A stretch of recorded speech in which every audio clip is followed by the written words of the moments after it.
আসসালামু আলাইকুম। তুমি যদি এসএসসি 2025 শিক্ষার্থী হও, আগামী 24 তারিখে যদি তুমি কলেজ ভর্তির আবেদন করার চিন্তা করে থাকো, তাহলে আজকের এই ভিডিওটা তোমার জন্য অনেক অনেক গুরুত্বপূর্ণ, একেবারে গুরুত্বপূর্ণ। এই ভিডিওটা না দেখে তুমি যদি কলেজ আবেদন করো, তাহলে তুমি অনেক বড় বিপদে পড়তে পারো। প্রতি বছর হাজার হাজার শিক্ষার্থী এরকম ভুল করে, সেই ভুলগুলো নিয়ে আজকে আমি কথা বলবো। যদি তুমি আমার ছোট ভাই অথবা ছোট বোন হতা, যদি তোমার পর্যায়ে আমার কোনো ভাই বোন থাকতো, অবশ্যই আমি এই পরামর্শগুলোই তাকে দিতাম। এজন্য এই ভিডিওটি শেষ পর্যন্ত দেখতেই হবে। ভিডিওটি শেষ পর্যন্ত দেখার পরে তারপর তুমি কলেজ ভর্তির সিদ্ধান্ত নাও।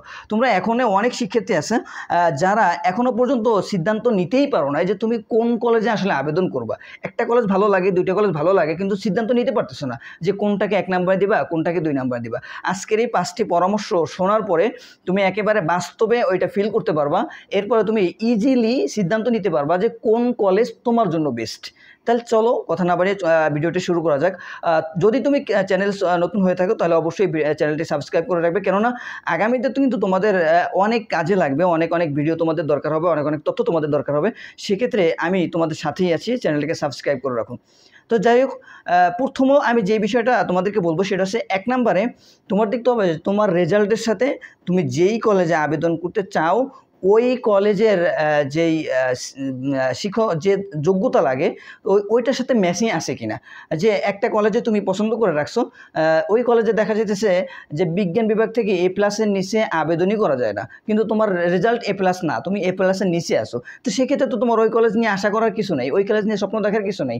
তো আবার দেখা যেতেছে যে ওই কলেজে 4.5 নিয়ে আবেদন করা যায়, বিজ্ঞান বিভাগ থেকে 4.5 হইলে ওই কলেজে আবেদন করা যায়, কিন্তু ওই কলেজে বিগত বছরগুলোতে 4.5 নিয়ে আসলে কি কেউ চান্স পাইছে? যেই কলেজে দেখা যাচ্ছে 4.5 নিয়ে আবেদন করা যায়, ওই কলেজগুলোতে দেখা যাচ্ছে 4.5-এ যদি কলেজটা টপ লেভেলের কলেজ হয়, কেউ আবেদন চান্স পায় না। কারণ যেই যোগ্যতা দেয় তার থেকে অনেক বেশি যোগ্যতা সম্পন্ন অনেক বেশি স্টুডেন্ট আবেদন করে, তাদেরকে সুযোগ না দিয়ে একটা কম যোগ্যতা সম্পন্ন স্টুডেন্টকে তো সুযোগ দেবে না। এজন্য তোমাকে দেখতে হবে যে বিগত বছরগুলোতে ওই কলেজে কত পয়েন্টে কারা চান্স পাইছে। যদি সুযোগ থাকে সেটা খোঁজ নাও। খোঁজ নেওয়ার পরে যদি দেখা যেতেছে যে বিগত বছরে ওই কলেজে 4.75 নিয়ে একজন চান্স পাইছে, তাহলে তুমি একটা রিস্ক নাও। 4.5 হলেও রিস্ক নিতে পারো, বা একটা উদাহরণ দিলাম 4.5 আর 4.7 বলে একটা উদাহরণ দিলাম, তাহলে তুমি রিস্ক নিতে পারো যে 20 পয়েন্টের আবেদন একটা গ্যাপ আছে, তাহলে তুমি একটা রিস্ক নিতে পারো। কেননা বিগত বছরগুলোর থেকে এবছরের রেজাল্ট একটু টাফ হয়েছে। এবছর A+ও কম, বা ভালো রেজাল্টের সংখ্যাও কম, আবার পাস করা শিক্ষার্থীর সংখ্যাই মূলত কম। সেক্ষেত্রে তুমি একটা চান্স নিতে পারো।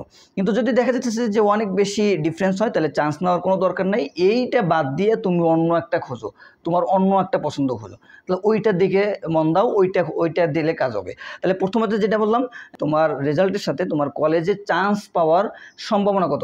যদি 50-50 হয়, তাহলে 1 নম্বরে ওই কলেজটা রাখো। যদি দেখা ওই কলেজটা 1 নম্বরে রাখার পরে তুমি 2 নম্বরে একটা কলেজ রাখো যেটা তুমি চান্স পাওয়ার সম্ভাবনা 70% আছে। 3 নম্বরে একটা রাখো যেটা চান্স পাওয়ার সম্ভাবনা 90% আছে। এইবারে 4 নম্বর আর 5 নম্বরে এমন 2টা কলেজ রাখো যেইখানে তুমি মাস্ট চান্স পাবা। কারণ দেখা যেতেছে তোমার প্রথম, দ্বিতীয়, তৃতীয় হয় নাই, তুমি 4-5-এ মাস্ট চান্স পাই যাবা। তোমরা যেটা করো যে 3টা কলেজ নিয়ে চলে যাও, 3টা কলেজ নিয়ে কম্পিউটার দোকানে আবেদন করো। তোমার যেহেতু মিনিমাম 5টা কলেজ দেওয়া লাগে, বাকি 2টা কলেজ কম্পিউটারের দোকানে যে থাকে তার মন মতো দিয়ে দেয়। ওই 3টায় যদি চান্স না হয়, তারপর দেখা যাচ্ছে 4 নাম্বার কলেজে গিয়ে চান্স হয়, যেই কলেজটা তোমার জেলা থেকে অনেক দূরের একটা জেলায় একটা কলেজে তুমি চান্স পাইছো, ওইখানে পড়া আসলে তোমার জন্য পসিবল না। এরকম কিন্তু ঘটনা ঘটে। আমি বিগত বছরে 2টা স্টুডেন্ট এরকম পাইছিলাম আমার ব্যাচে, যে ওদের বাড়ি হচ্ছে নড়াইলে, ওরা কলেজ পেয়েছে গিয়ে মোংলাতে, বাগেরহাটের মোংলাতে ওরা কলেজ পেয়েছে গিয়ে। চিন্তা করো, তাহলে একটা নর্মাল কলেজে চান্স পেয়েছে, তাও আবার।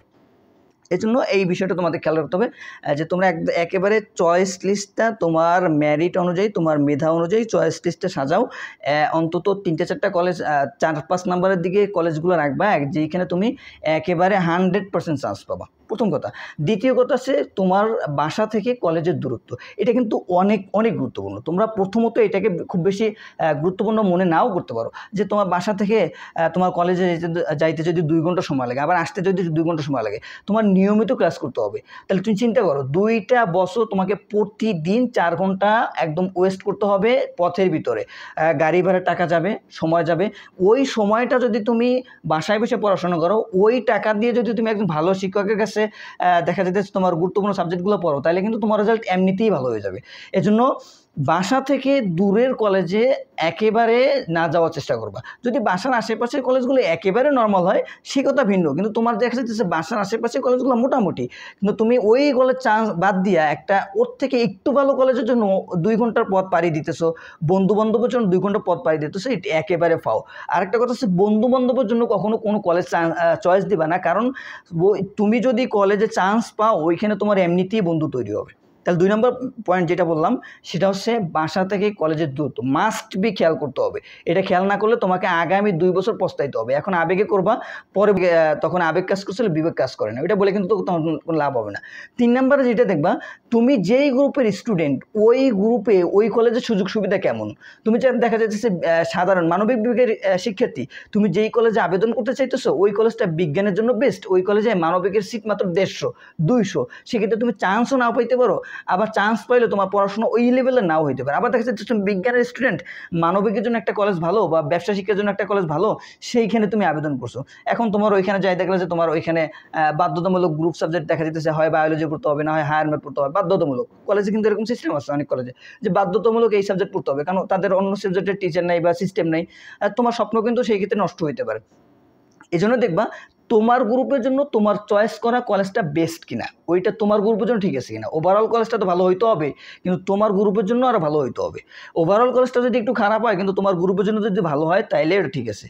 আর 4 নাম্বার যেটা দেখবা যে বিগত বছরগুলোতে ওই কলেজ থেকে বিশ্ববিদ্যালয়ে, মেডিকেলে, ইঞ্জিনিয়ারে কয়জন গেছে, প্রতি বছর ওই কলেজ থেকে কয়জন চান্স পায়, ঢাকা বিশ্ববিদ্যালয়ে কয়জন চান্স পায়, মানবিকের হলে দেখো ঢাকা বিশ্ববিদ্যালয়ে কয়জন চান্স পায়, বিজ্ঞান হলে দেখো মেডিকেলে কয়জন চান্স পায়, ইঞ্জিনিয়ারিং কয়জন চান্স পায়। এইগুলো দেখবা এই কারণে, কারণ যেই শিক্ষকরা প্রতিনিয়ত ঢাকা বিশ্ববিদ্যালয়ে স্টুডেন্ট পাঠায়, মেডিকেল স্টুডেন্ট পাঠায়, তাদের মোটিভেশন ওইরকম হবে, তাদের পড়াশোনার স্টাইল ওইরকম হবে। কিন্তু যেই কলেজ থেকে কোনোদিনও দেখা যেতেছে একটা স্টুডেন্ট ঢাকা বিশ্ববিদ্যালয়ে চান্স পায় নাই, মেডিকেলে চান্স পায় নাই বা অ্যাভেলেবেল পায় না, 2-1টা কখন পাইছে, ওই কলেজের শিক্ষকদের কিন্তু মেন্টালিটি ওইরকম না। এজন্য দেখবা যে ওই কলেজ থেকে বিশ্ববিদ্যালয়, মেডিকেলে কেমন চান্স পায়। উপজেলা পর্যায়ে অনেক কলেজ কিন্তু আছে যেই কলেজ থেকে প্রতি বছর 4-5জন ঢাকা বিশ্ববিদ্যালয়ে চান্স পায়। বিভিন্ন বিশ্ববিদ্যালয়ে সব মিলিয়ে দেখা যাচ্ছে যে 100-150 স্টুডেন্ট তাদের বিভিন্ন বিশ্ববিদ্যালয়ে পড়ে। এই জন্য এই খোঁজটা নিবা, কারণ তোমাকে ভবিষ্যতে যেই তোমার স্বপ্ন ওইটা তো বাস্তবায়ন করতে হবে, শুধুমাত্র 2 বছর আরামাস করলে তো আর হবে না। এটা গেল 4 নম্বরে। তোমাকে দেখতে হবে যে ওই কলেজে বিগত বছরগুলোতে মেডিকেলে, ঢাকা বিশ্ববিদ্যালয় সহ অন্যান্য পাবলিক বিশ্ববিদ্যালয়ে এবং ইঞ্জিনিয়ারিংয়ে কয়জন চান্স পাইছে, কেমন চান্স পায়, এটা তোমাকে খেয়াল রাখতে হবে। 5 নম্বরে সুযোগ সুবিধা কেমন। সুযোগ সুবিধা বলতে যে তুমি যদি বেসরকারি কলেজে আবেদন করতে যাও সেক্ষেত্রে দেখতে হবে যে তোমার ওখানে খরচের সাথে সুযোগ সুবিধা মিল আছে কিনা। যে দেখা যেতেছে তোমার ওখানে প্রতি মাসে যেই বেতন দিতে হবে, যেই কষ্ট করতে হবে, সুযোগ সুবিধা ওইরকম নাই। তুমি বিজ্ঞানের স্টুডেন্ট, ওইখানে ল্যাব ভালো না, ওইখানে টিচার ভালো না, কিন্তু বেতনটা ভালো নিচ্ছে, এটা তোমাকে দেখতে হবে। আবার তুমি দেখা যেতেছে আবেগে এখন চিন্তা করতেছো সরকারি কলেজে ভর্তি হবো না, বেসরকারি কলেজে ভর্তি হবো, কিছুদিন পরে দেখা যেতেছে তোমার ফ্যামিলি ওইটাকে আর ক্যারি করতে পারতেছে না, তখন কিন্তু তোমার জীবনটা একেবারে শেষ।